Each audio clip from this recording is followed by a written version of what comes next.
Hello, Team Geometry. My husband got COVID, so I'm stuck at home for a while. So here's my encouragement to you. Please don't check out just because I'm not physically there. I'm going to go over questions from the homework. I'm going to teach you lessons. It will be just as if I'm there. You just won't be seeing me. So I know it's tempting to just check out when you're not seeing me in front of you. Please, please, please don't do that because we've got a couple weeks of unique learning here. So hang with it. I know you can. You're good students. Make it happen, okay? I'm going to go over some of the, some of the questions from the worksheet first. And I don't know what your questions are, but I'm going to just try and touch on a few little pieces that I think are most important. So number 8, and my answer here might be different than the answer I gave on the worksheet because I'm just doing this off the cuff, but there's different possible answers here. I'm taking this set of 3 triangles and I'm going to set them up the same way. So if that means you draw them, go ahead and draw them. Remember, we did the same orientation: short leg vertical, long leg horizontal, and so on and so forth. So if you want to do that and label their parts, this is E, this is H, this is D, go for it. I'm not going to do that right now. I'm just going to visually do it, but I'll talk you through it. So we would say for the small triangle, shorter leg to longer leg, right? It would look like that. So it's E to H to D.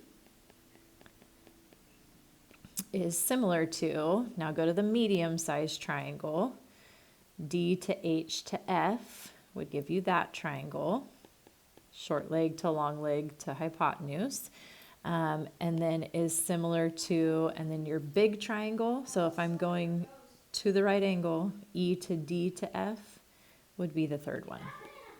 Okay, so there's one option. Okay, next one we're going to do is finding the geometric mean. So number 16 here is an example of one of them that you did. Remember, this is your A and B, and it's A over X equals X over B is the setup for geometric mean. So 9 over X equals X over 18, and then cross multiply that. So you get X squared equals 9 times 18 comes out to 162, and then we square root it. So when you square root that, break it into a perfect square and one that's not a perfect square. The perfect square here would be 81. The non-perfect square would be 2. So this would be 9 times the square root of 2. Okay, and if you forget how to find the perfect square from 162, remember we made a list. 2 times 2 is 4, 3 times 3 is 9, 16, 25, so on and so forth. Start at the high end and go 162 divided by, 81 was as high as we really got other than 100. So just try the different ones until you get whole numbers, and that will give you your 2 things that you're going to multiply. Okay, and then the last one that I'm going to do is this number 29. I'm going to draw the triangles. Like I said before, you don't have to, but I feel like it would benefit a lot of you to draw them. So the small triangle, the medium triangle, the biggest triangle. So if you're looking at the smallest triangle, that's this one here. Here's your right angle. That means your shorter leg is 6, your longer leg is Y, and your hypotenuse across from the right angle is X. Okay. In the medium-sized triangle, here's your medium triangle. Your shorter leg is Y. Your longer leg is 14, and then your hypotenuse isn't given. And then in the big triangle, we'll go purple with that one. Here's your big triangle. Here's the right angle for your big triangle. So shorter leg and hypotenuse. We're not given the longer leg, so we're just going to leave that blank. Okay, so this is what we're looking at. We're going to do for X, you have a shorter leg and you have a hypotenuse. So we're going to go shorter leg over shorter leg equals hypotenuse over hypotenuse. So small to big would be 6 over X equals hypotenuse over hypotenuse, x over 20. So x squared equals 120. And then we're going to square root that. And we want simplest radical form. So break this into 4 and 30. So this would be 2 rad 30 for your x value. Okay. For your y value, now we're going to have a shorter leg, and then our other y is a longer leg. So we're going to go shorter leg over shorter leg. So 6 over y equals longer leg, this y now, over the longer leg here, the 14. Okay, and cross multiply. So y squared equals 6 times 14 is 84. And then we're going to square root that. So break that into the square root of 4 times the square root of 21, or 2 rad 21 for your y value. Okay, and 27 is essentially the same type of problem. So if you can do 29, you can do 27 as well. And that's what you're going to see a lot of in this section for the test. So if you have trouble with that, ask a neighbor. There's plenty of people in that room that can help you if you have questions on any of it. And feel free to shoot me an email if you need anything. Okay, we're going to start the lesson. If you want a quick 2-minute stretch break, go ahead and pause the video, take a 2-minute stretch break. If you don't need it, then we're just going to keep going. Okay, so 7.5 is more proportions. We've talked a lot about proportions in this chapter, right? This is your last lesson of the chapter, some more with proportions. We're going to start with what's called the side splitter theorem. And this one says this: if a line is parallel to one side of a triangle and intersects the other two sides, then it divides those sides proportionally. Can you hear my kids singing in canto in the background? Sorry. Okay, so with this, it says if a line is parallel to a side of the triangle. So here's the line that is parallel to that third side, AE, of the triangle. What it says is it's going to divide the sides proportionally. We're talking about these sides. So this and this, we're going to be able to set up a proportion for. So basically it's saying if AE is parallel to BD, then we can say that AB, okay, this little chunk right here, to BC will equal ED. Notice what I did there. If I start with AB down here, then I need to start with ED on the top for my other one, to DC. Okay, now properties of proportion says you could flip that. So if you like it better to say that BC over BA is equal to CD over DE, that's fine. It's up to you how you want to set that up. Okay. We're just going to do a quick proof of why this works. No, you're not going to have to do one of these on the test. I just read your mind, right? Am I going to have to do proofs on the test? No, the answer is no. But I just want you to understand where it's coming from. Okay, so this is triangle QXY with RS parallel to XY. So in the given, we know that those lines are parallel. They want us to prove that the sides are proportional. Okay, so we're going to label our angles. X is going to be 1, Y is going to be 2, QRS is going to be 3, and QSR is going to be 4. Okay, go ahead and label those. So to prove the sides are proportional, we're going to say this information. Notice that was right here. First step of every proof will be given. How do I know right now this next thing? Angle 1 congruent to angle 3 and angle 2 congruent to angle 4. Well, if you think back to chapter 3, when you have parallel lines like that, we know that corresponding angles are congruent. Okay, so you can just say corresponding angles for that. That's fine. So if that's the case, now I can say this. Now I can say that triangle QXY, okay, that's the big triangle, is similar to, not congruent, right? It's similar to QRS. The reason for that, if you recall, we did 3 similarity theorems, AA, SSS, and SAS. This one is AA because we have the 2 angles that match up with the 2 angles. So we know the triangles are similar, step 3, because of AA similarity. Okay, well, if that's the case, then look at what they say. QX, okay, so basically what they're doing is they're separating the triangles. And if you want to draw them separate to see it, you totally can. This is X, Q, Y, R, Q, S. Okay, so they're saying in step 4 here, QY to RQ. Sorry, not QY, XQ to RQ. So XQ to RQ should equal YQ to SQ.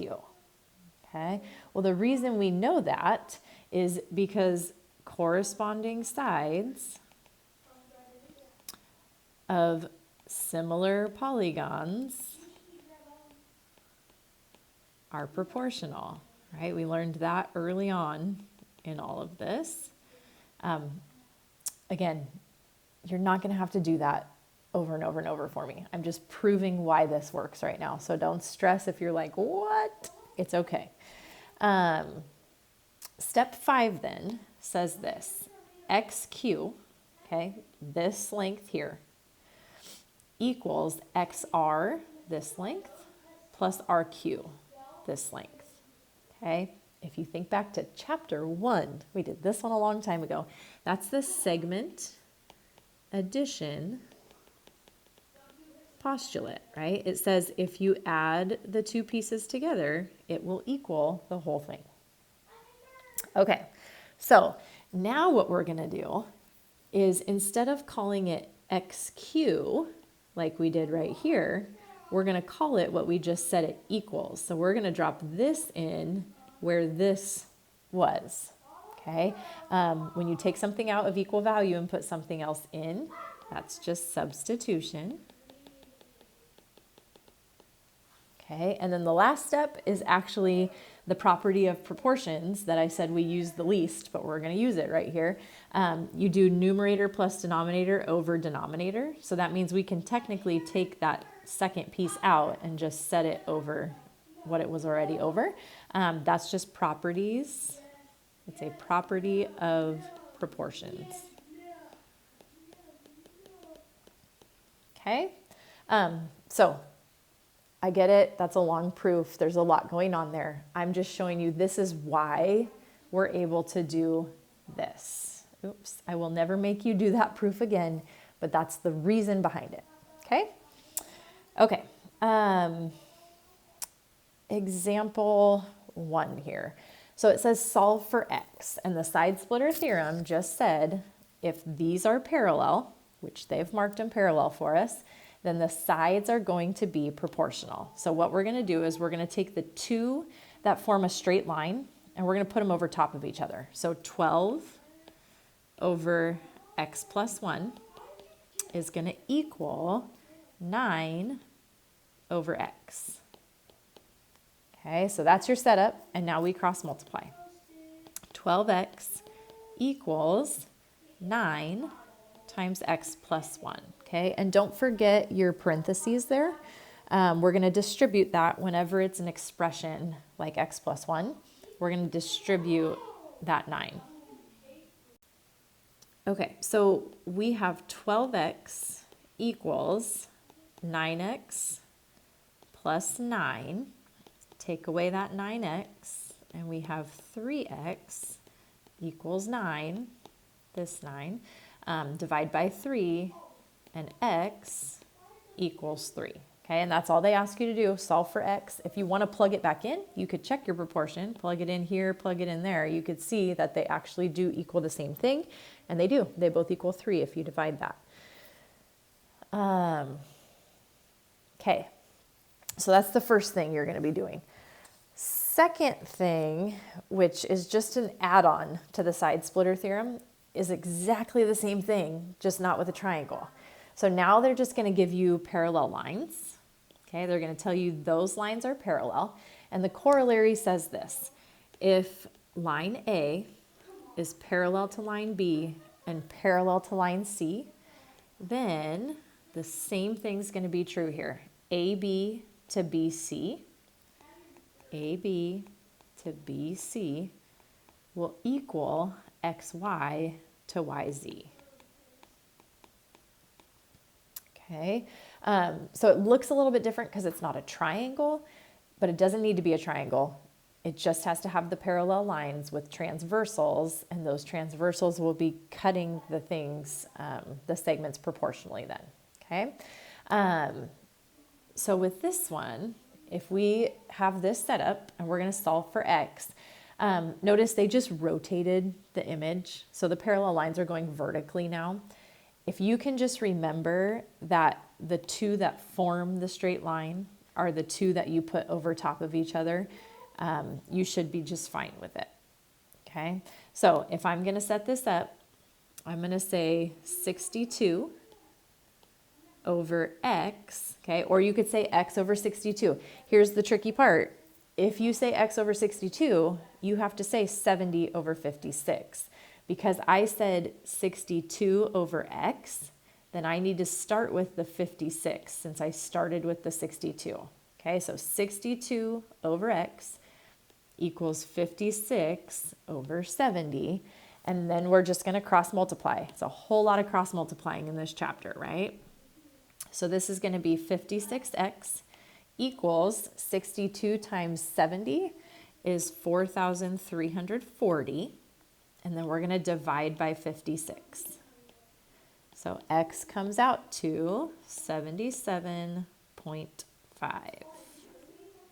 Okay. Okay, so that's all the side splitter theorem. There's one more theorem that we're going to talk about, and it's called the triangle angle bisector theorem.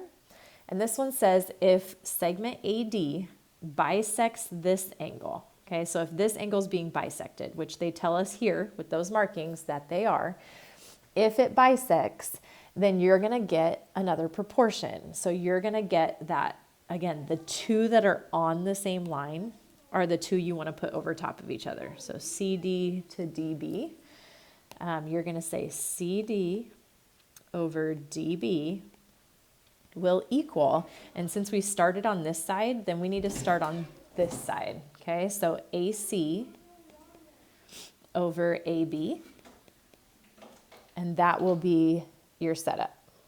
Okay, so we're just going to try that on one problem, and then we're done for the day. Okay, so here it goes. This is your setup. Notice this angle has been bisected. These two are congruent. So that means the two that are on the same line are going to give you a scale factor, a ratio. So we're going to say 9 to 15